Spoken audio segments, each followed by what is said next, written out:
esta nueva edición de nuestro podcast. Un saludo cordial a todos. De antemano, muchas gracias por sintonizar.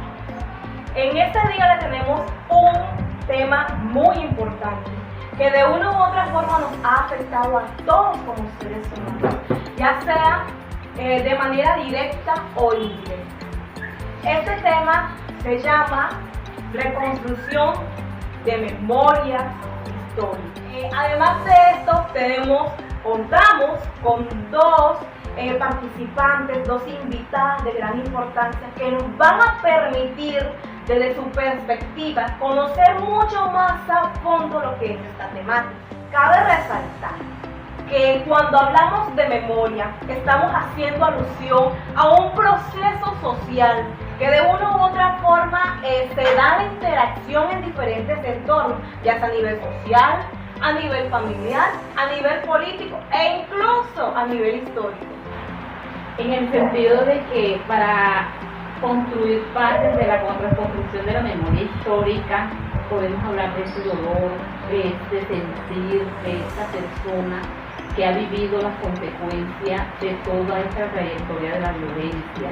Particularmente Colombia tiene unas especificaciones claras en el sentido del narcotráfico, de la violencia sexual, de las masacres de los sindicalistas, de los líderes comunales, quienes realmente aportan al bienestar de la sociedad. Ellos con todo este esfuerzo y cada uno de nosotros miramos cómo tejemos cada uno de los espacios de manera conjunta en la parte de que el hilo se va armando desde un punto al otro, desde el pasado, presente y futuro. Como vemos, nuestro país, Colombia, ha pasado por muchos periodos de violencia. Esto causado por los diferentes grupos al margen de la ley. La violencia del conflicto armado ha dejado muchas víctimas. Estas víctimas han tratado de reconstruir todo ese contexto de violencia, ¿no? A través de memorias históricas, de memorias colectivas. Se toma la experiencia de cada individuo para reconstruir todo este proceso, para que no se repita, porque si bien es cierto, les voy a decir un dicho, compañeras, les voy a compartir, y es que el que no conoce su historia está condenado a repetirla. Así es, Ana Karina. Es más, fíjate, ahora que vos mencionas esa parte de reconstrucción de memorias colectivas, hay que hacer referencia a algo. Y es que para que la persona que ha vivenciado esa violencia, definitivamente esa experiencia negativa, ¿qué debe hacer para sentirse, para una u otra forma, pues despejar esos sentimientos negativos que le dejaron, pues convertirse o de una u otra forma dar esa experiencia a conocer, convertirla como una memoria colectiva? Esto sí, estos espacios en los que se debe hacer este proceso deben de ser propicios para esto, donde exista una empatía, donde se reconozca a su vez a las víctimas como tal. Porque pasa algo muy interesante aquí, y es que la víctima, cuando está relatando su historia, no solamente dice básicamente lo que le aconteció, no solamente se puede tomar como una historia, sino que a su vez esta está dando a conocer los significados, las emociones, los sentimientos, todo aquello que vivió. Angie, efectivamente, la sensibilidad humana hace de que ese ser humano tome su decisión, su fortaleza de sanar. Estamos en un rol tan importante que afortunado este grupo que cuenta con estos dos personajes que hacen parte de esta situación. Por eso tenemos como invitada especial a nuestra propia compañera Daisy Mejía, a la cual nos va a entonizar realmente de esa vivencia durante este conflicto que vivió en su momento. Es muy cierto lo que dice, compañera. En este grupo tenemos la oportunidad de tener dos compañeras que han vivenciado la violencia de cerca, que les ha tocado directamente. Dos personas que han sido resilientes, que han salido adelante a pesar de toda esta situación que vivieron hace un tiempo. Entonces hoy le damos la participación a la trabajadora social y compañera Prudencia Rosado y a mi compañera y colega también Daisy Mejía. Gracias, Ana, y a las demás compañeras Bueno, si bien la vida hoy me tiene aquí haciendo partícipe de este podcast, no hay nada mejor que contar yo mi experiencia, ya que yo soy una víctima del conflicto armado. Mi familia y yo padecimos mucho en cuanto a este tema, entonces sí es bueno tener la historia real contada de una persona que lo vivió en carne propia. Bueno, está lloviendo, pero eso no es impedimento para nosotros continuar con este podcast.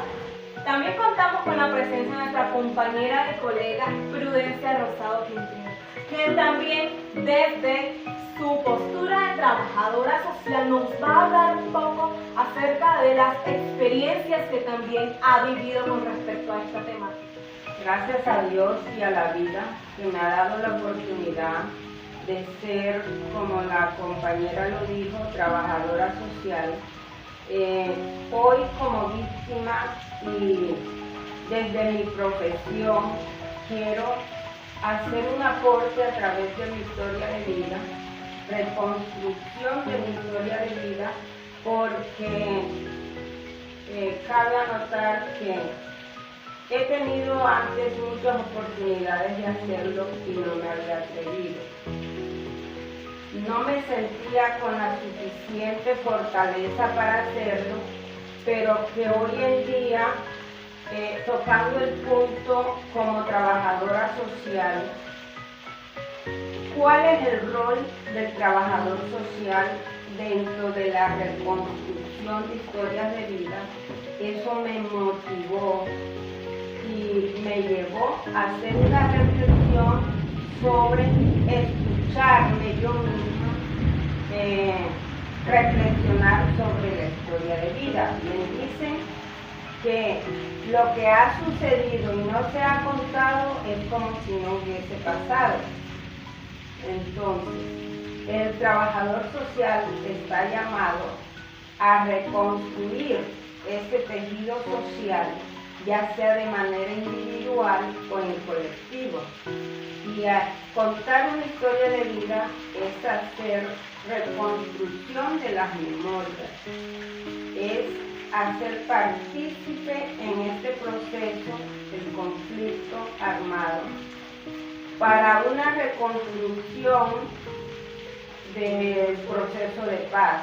Es hacer un aporte a esa reconstrucción del proceso de paz. Desde el momento en que vives la situación, el tiempo en que lo vives, quizás no sabemos exactamente cuántos años ha pasado, quisiéramos que de pronto nos contaras un poco sobre tu vivencia en el momento y tus expectativas actualmente en el rol que te desempeñas.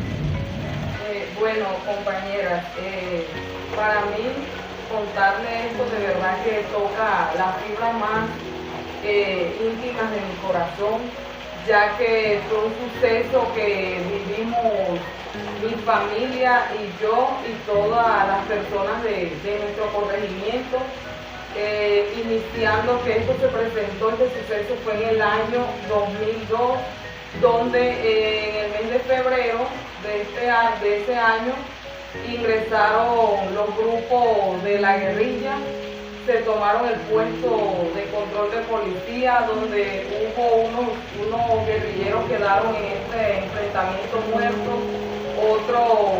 otras personas quedaron heridas de la población. Eso fue algo impresionante, de verdad que no le deseo a ninguna persona pasar por esto. Se sentía muy horrible, tiraban esas bombas.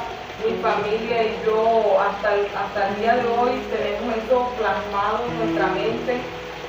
Dos de mis hermanas menores en la actualidad tienen problemas de salud debido a este suceso, a las bombas.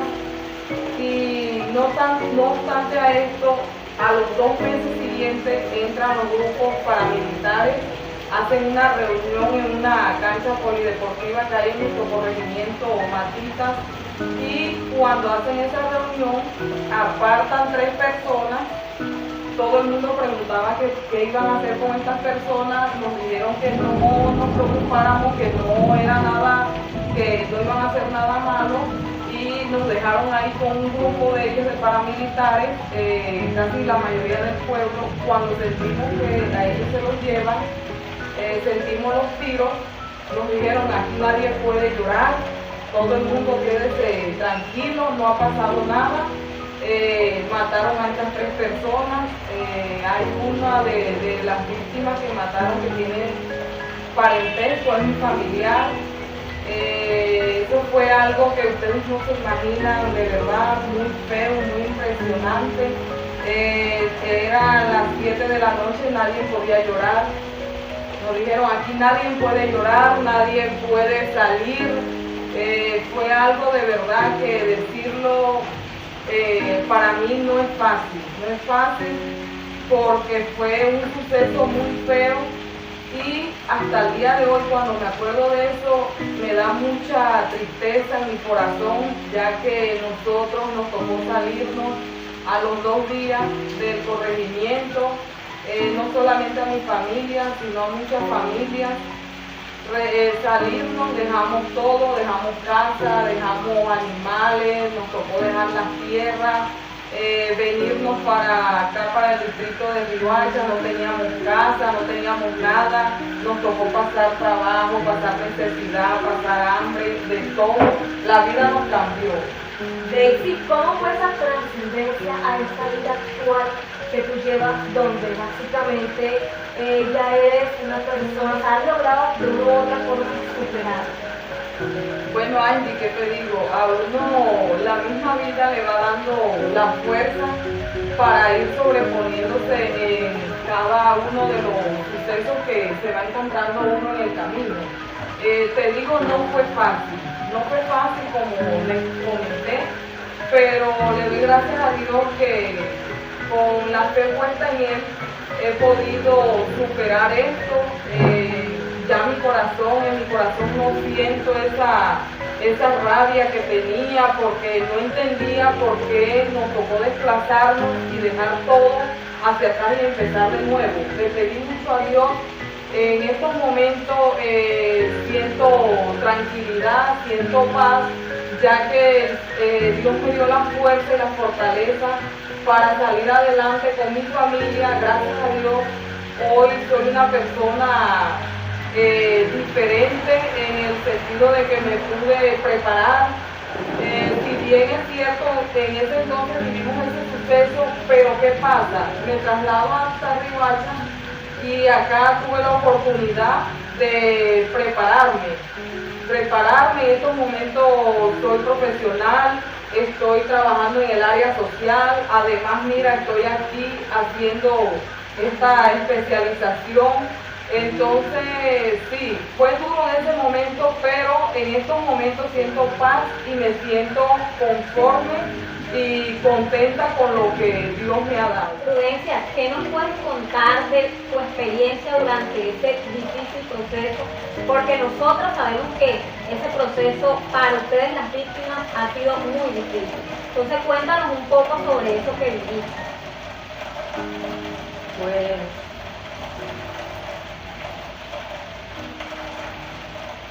como dije hace un rato, nunca he tenido la fuerza de hacer la reconstrucción de los hechos.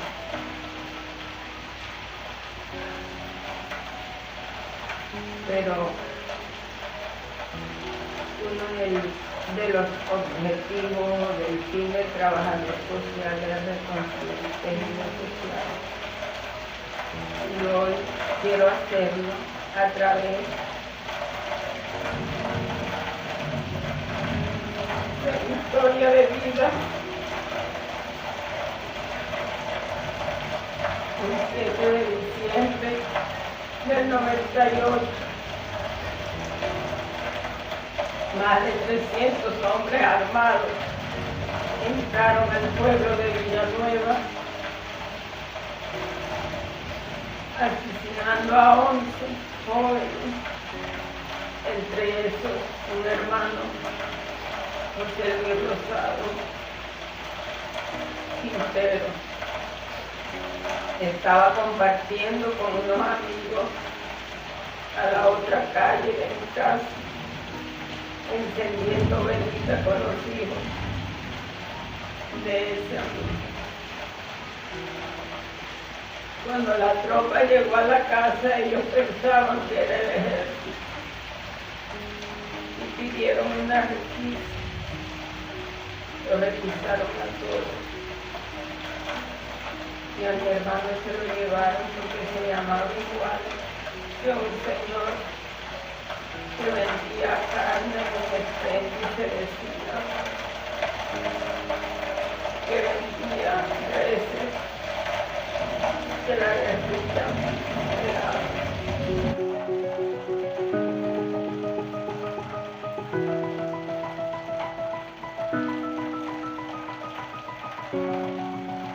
No es fácil estar en el papel de víctima debido a que son hechos que nos marcan muy fuerte, muy internamente. Definitivamente mi compañera ha sido una mujer fuerte que a pesar de todas estas circunstancias, aunque al momento de expresarlo siempre se llena de nostalgia, al recordar esa partida de su hermana en una trabajadora social. Es ser aquel agente de cambio que va a propiciar también estos entornos donde se van a encontrar nuevamente con casos similares, donde de una u otra forma va a aportar a la construcción de un tejido social mucho mejor, que va a proyectarse como aquella mujer transformadora de cambio. No podemos cerrar este capítulo hasta no hablar de algo muy importante, de algo que es fundamental y elemental en este proceso, el perdón. Perdón no significa olvidar todo aquello vivido, significa sanar de manera interna, sentirse bien contigo mismo, decir, además de mi historia, también puedo hacer una transformación de una nueva historia. De esta manera damos cierre a este conversatorio, porque así lo vimos como un conversatorio entre todas, como un aprendizaje, como estas maravillosas acompañantes del día de hoy que a través de sus historias de vida nos enseñaron mucho del perdón, nos enseñaron mucho de la resiliencia.